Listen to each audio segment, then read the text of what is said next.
All right, with our holiday blood drive going on right now, started about 15 minutes ago, some people want to donate blood but can't because of medical condition, medicines that they're taking, or they just don't want to. Yeah. And even though it's an individual decision, you might get some pressure or looks, that look for not donating. So what do you do?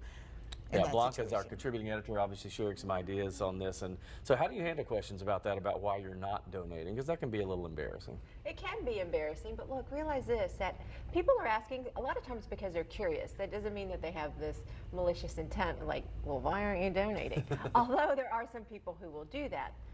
But realize that you don't owe anyone an explanation for your decisions. All you have to do is say, I'm not donating. It's my choice. Exactly. So what if you feel bad about not being able to donate? What do you do in that situation? How do you kind of, change that perception of yourself?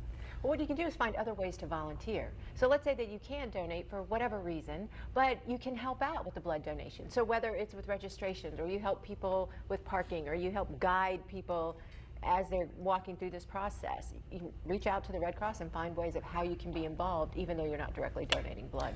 And so I think still with the fact that you can't donate, some people are going to feel a little embarrassed, I think, about that. Even if they're helping out in other ways, they might still just physically know that people aren't seeing them donate. How do you handle your embarrassment?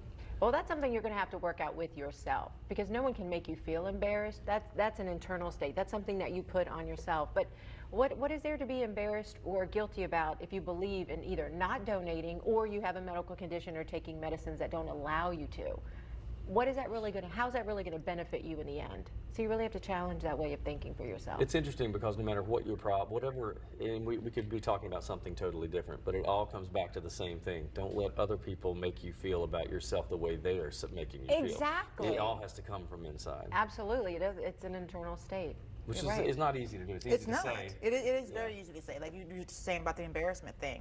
I mean, that's just, you always feel like other people are making you feel embarrassed. And Like making you we're feel always a being certain way. judged. Yeah. And don't you feel like type A people, I think a lot of people on TV are type A, but type A people, they seem so tough on the exterior, but they're really very sensitive to comments and that type of thing. They want you to think they're not, but They have really a soft are. inside. Yeah, We have a right. soft inside, Yeah, right? a chewy center. a soft shell, a hard shell, and a chewy That's center. Yes. exactly right. Very nice. All right, thank you, Blanca. We appreciate it. So you can connect with Blanca on her Facebook page, Blanca Cobb, body expert, not port, expert, or you can tweet her at Blanca Cobb.